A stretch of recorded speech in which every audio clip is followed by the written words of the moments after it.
कार्तिक माह नवंबर में किसी भी गुरुवार के दिन इस एक फल का दान कर देना।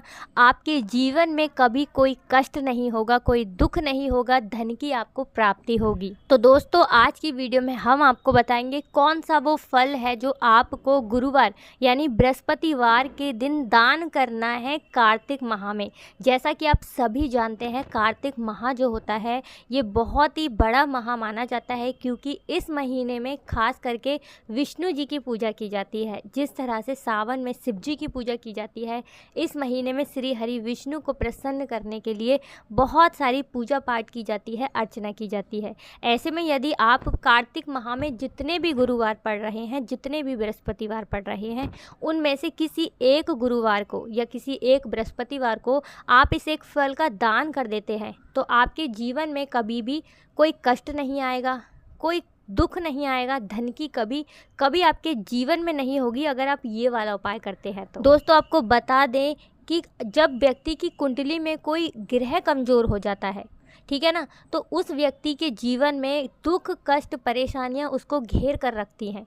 देखिए, अगर आपकी कुंडली में गुरु की स्थिति कमज़ोर है और गुरु आपका जो है, गुरु ग्रह जो होता है वो अगर आपका मजबूत नहीं है, तो आपको अपने करियर में कभी भी सफलता आसानी से प्राप्त नहीं होगी। कोई ना कोई रुकावट आपके जीवन में सफलता को प्राप्त करने में आती रहेगी।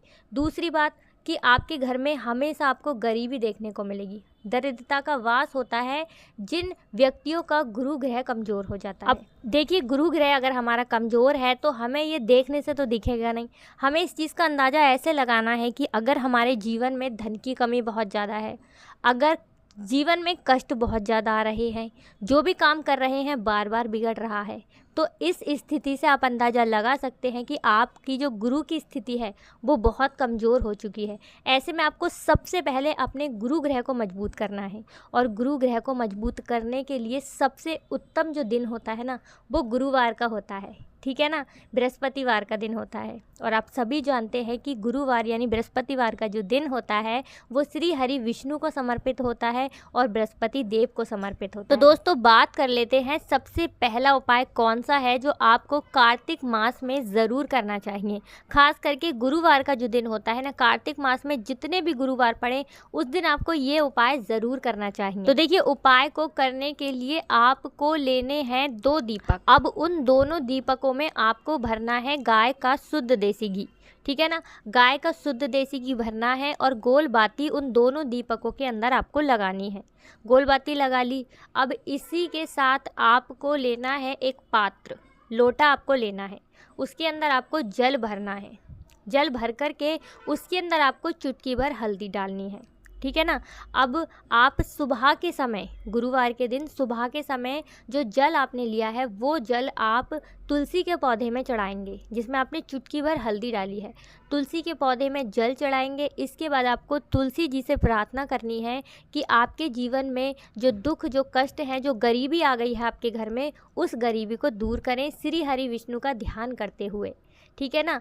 इसके बाद जब आप विष्णु भगवान की पूजा करेंगे सुबह के समय, तो आपको विष्णु जी को एक तुलसी का पत्ता ज़रूर अर्पित करना है उनके भोग में, क्योंकि बिना तुलसी दल के श्री हरि विष्णु कोई भी भोग स्वीकार नहीं करते हैं। और तुलसी का पत्ता, मात्र एक पत्ता भी यदि आप उनको भोग में अर्पित कर देते हैं तो श्री हरि विष्णु आपसे अति प्रसन्न हो करके आपकी बड़ी से बड़ी मनोकामना को भी पूरा कर देते हैं। अब देखिए, इतना उपाय तो आपको सुबह के समय करना है। अब इसी के साथ जो 2 दीपक लिए हैं ना आपने शुद्ध देसी घी के, गाय का जो घी भरा है जिन दीपकों के अंदर, वो दोनों के दोनों दीपक आपको शाम को जलाने हैं, ठीक है ना। एक दीपक तो आप जलाएंगे तुलसी के पौधे के पास। जब तुलसी के पौधे के पास आप दीपक जलाएंगे तो उसके नीचे या तो आपको कोई छोटी सी प्लेट रख लेनी है, ठीक है ना। अगर प्लेट नहीं है तो आप थोड़े से चावल, अक्षत रख सकते हैं। अगर आपके पास फूल हैं तो फूल की पंखुड़ियाँ भी आप रख सकते हैं, और उन्हीं पंखुड़ियों के ऊपर आपको वो दीपक रखना है, ठीक है ना। जब दीपक आप जलाएंगे तुलसी के पौधे के पास, तो आपके घर में जितनी भी गरीबी होगी, जितनी भी धन की कमी है ना, वो बहुत तेज़ी के साथ दूर होती चली जाएगी, ठीक है ना। आपको बता दें कि तुलसी का पौधा जिस घर में होता है, उस घर में यदि आप सही तरीके से तुलसी जी की पूजा कर लेते हैं, कभी भी उस घर में धन की कमी नहीं होती है। ठीक है ना।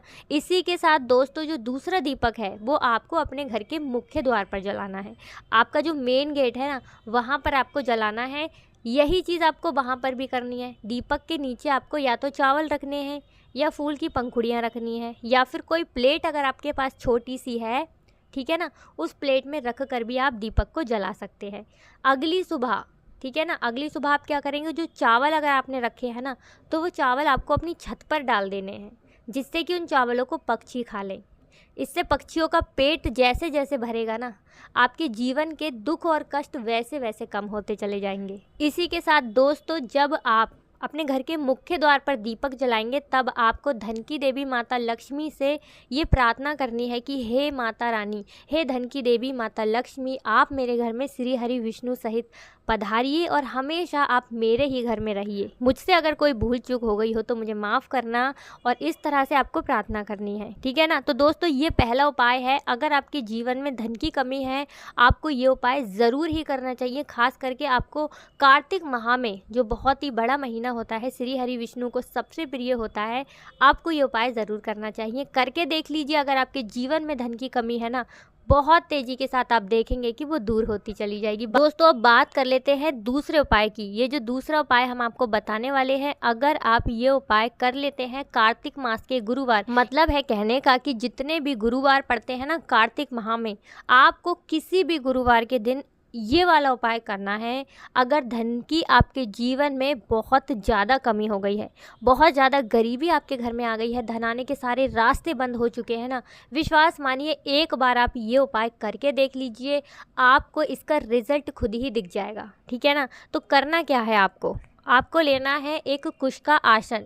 कुश का आसन जहाँ पर पूजा पाठ का सामान मिलता है ना, आपको बहुत आसानी से मिल जाएगा। आपको स्क्रीन पर दिख रहा होगा, इस तरह से आपको कुश का एक आसन लेना है, ठीक है ना। अब इसी के साथ आपको गुरुवार के दिन इसी के ऊपर बैठ करके, कुश के आसन पर बैठ करके आपको विष्णु चालीसा या विष्णु नाम सहस्त्र नाम का पाठ करना है। मात्र इतना उपाय यदि आप कर लेते हैं, आप देखेंगे कि आपके मार्ग में जो बाधाएं आ रही थी ना, आप जो काम कर रहे थे बार बार बिगड़ रहा था, आपका बिगड़ता हुआ काम भी बनने लग जाएगा। इस उपाय को करने के बाद जो भी काम करोगे उसमें 100% आपको सफलता मिलेगी। अगर आप पूरी सच्ची श्रद्धा के साथ ये उपाय कर लेते हैं, श्री हरि विष्णु पर पूरा विश्वास रख कर के आप ये उपाय कर लेते हैं, तो अब आपको ये चीज़ बिल्कुल ध्यान रखनी है कि विष्णु चालीसा या फिर विष्णु सहस्त्र नाम का जब आप पाठ करेंगे ना, और पाठ जब आपका पूरा हो जाएगा उसके बाद आपको भगवान को कोई एक पीली मिठाई का भोग लगाना है। पीली मिठाई में बेसन के लड्डू हो गए, बेसन की कतली हो गई, और भी बहुत सारी मिठाइयाँ होती हैं जो पीले रंग की होती हैं। तो आपको एक पीले रंग की मिठाई का भोग लगाना है। पाठ पूरा जब हो जाएगा तब उपाय करके देख लीजिए। अति गरीबी और अति दरिद्रता जो आपके घर में आ गई है ना, वो कैसे दूर होती चली जाएगी, आप खुद देख लेंगे। तो दोस्तों ये वाला उपाय आपको ज़रूर करना चाहिए। इस पाठ को पूरा करके आप देखेंगे कि आपके जीवन में कभी भी आपको धन की कमी नहीं होगी। हमेशा आपका जो धन है ना वो बढ़ता चला जाएगा, और धन आने के जो रास्ते हैं वो भी आपके जीवन में खुल जाएंगे। तो दोस्तों अब बात कर लेते हैं सबसे लास्ट उपाय की, कि आपको कार्तिक मास के गुरुवार के दिन कौन सा फल है जिसका दान करना है। उस एक फल के दान से आपके जीवन में आपको अपार धन की प्राप्ति होगी। इतना धन आपको प्राप्त होगा कि उस धन को संभालना मुश्किल होगा। जी हाँ दोस्तों, जब श्री हरि विष्णु अपनी कृपा दृष्टि किसी व्यक्ति पर कर देते हैं ना, जब धन की देवी माता लक्ष्मी उस व्यक्ति से प्रसन्न हो जाती हैं, फिर उसके जीवन में कभी धन की कमी नहीं होती है। आने वाली पीढ़ियाँ भी उसकी सुख को भोगती हैं, क्योंकि जो व्यक्ति श्री हरि विष्णु को प्रसन्न कर लेता है वो धन की देवी माता लक्ष्मी को प्रसन्न कर लेता है। आप सभी जानते हैं धन की देवी माता वहीं जाती हैं जहां श्री हरि विष्णु होते हैं। तो दोस्तों उपाय बहुत ही अचूक है। तो बात कर लेते हैं कौन सा फल है जिसका दान आपको करना है गुरुवार के दिन। और अच्छा, गुरुवार का जो दिन होता है वो बहुत बड़ा दिन होता है, आप सभी जानते हैं, विष्णु जी को समर्पित होता है, बृहस्पति देव को समर्पित होता है। ऐसे में यदि आप, एक तो उनका दिन बहुत महत्वपूर्ण हो जाता है, श्री हरि विष्णु का उनको सबसे प्रिय है। दूसरी बात कि उनको ये महीना बहुत प्रिय है, कार्तिक माह बहुत प्रिय है। इसी के साथ उनको पीला रंग बहुत प्रिय है। जी हाँ दोस्तों, यही कारण है कि पीले रंग की मिठाई का भोग उनको लगता है, पीले रंग के वस्त्र वो पहनते हैं, पीली हल्दी का उपयोग बहुत ज़्यादा होता है। तो ऐसे में आप समझ सकते हैं कि पीला रंग भी कितना महत्वपूर्ण हो जाता है श्री हरि विष्णु की पूजा में। तो देखिए, आपको जो फल लेने हैं ना, जो दान करने हैं, वो फल आपको लेने हैं पीले रंग के। तो देखिए, आपको पीले जितने भी फल होते हैं ना, जो आपको समझ में आ रहा है, कोई ज़्यादा नहीं दान कर सकते हैं, कोई भी एक फल ले लीजिए। बस आपको इस चीज़ का ध्यान रखना है कि जो भी फल आप लेंगे ना, जिसका दान आपको गुरुवार के दिन करना है, आपको पीले रंग का फल लेना है, ठीक है ना। इतना बस आपको करना है। करके देख लीजिए, आपकी जो कुंडली में आपका गुरु ग्रह जो है वो इतना मजबूत हो जाएगा कि कभी भी आपको धन की कमी परेशान नहीं करेगी। देखिए, जब हमारा गुरु ग्रह कमज़ोर हो जाता है ना, जब गुरु ग्रह की स्थिति कमज़ोर हो जाती है, तब हमारे जीवन में सबसे ज़्यादा धन को लेकर हमें परेशान होना पड़ता है। ऐसे में हमें सबसे पहले अपने गुरु ग्रह की स्थिति को मजबूत करना है, अपने गुरु ग्रह को मजबूत करना है। जब हमारा गुरु ग्रह मजबूत हो जाता है, तो जैसे जैसे हमारा गुरु ग्रह मजबूत होता है ना, वैसे वैसे हमारे जीवन में धन की कमी जो होती है ना, वो दूर होती चली जाती है। और यदि आप अपने गुरु ग्रह को बहुत मजबूत कर लेते हैं, तो अपार धन की भी आपको प्राप्ति होती है। इतना आप समझ लीजिए। तो बहुत ही अचूक उपाय है, गुरुवार के दिन आपको पीले फलों का दान करना है। तो दोस्तों, आज की वीडियो में बस इतना ही। हमें पूरा विश्वास है कि आपको ये वीडियो ज़रूर अच्छी लगी होगी, उपाय ज़रूर समझ में आए होंगे। अच्छा, ये कार्तिक महीना जो होता है, आप सभी जानते हैं, श्री हरि विष्णु को सबसे प्रिय होता है, ठीक है ना। और इस महीने में यदि आप पीले रंग के फलों का दान करते हैं गुरुवार के दिन, बृहस्पतिवार के दिन, कभी भी आपको अपने जीवन में धन की कमी नहीं होती है। तो दोस्तों, आज की वीडियो में बस इतना ही। हमें पूरा विश्वास है कि आपको उपाय ज़रूर अच्छे लगे होंगे, जानकारी ज़रूर समझ में आई होगी। इसके बाद भी अगर आपको कुछ भी हमसे पूछना है, आप कमेंट सेक्शन में पूछ सकते हैं। हम जल्दी से जल्दी आपको उसका रिप्लाई ज़रूर करेंगे। दोस्तों, आपसे यही रिक्वेस्ट करेंगे कि वीडियो को लाइक करके चैनल को ज़रूर सब्सक्राइब कर लेना, अगर चैनल पर पहली बार आए हैं तो। इसी के साथ दोस्तों, आपको बिल्कुल नहीं भूलना है, कमेंट सेक्शन में आपको जयकारा लगा कर ही जाना है। तो आप सभी को राधे राधे, जय श्री कृष्ण, हर हर महादेव, जय शिव शंभू, जय हो धन की देवी लक्ष्मी जी की, जय हो श्री हरि विष्णु की।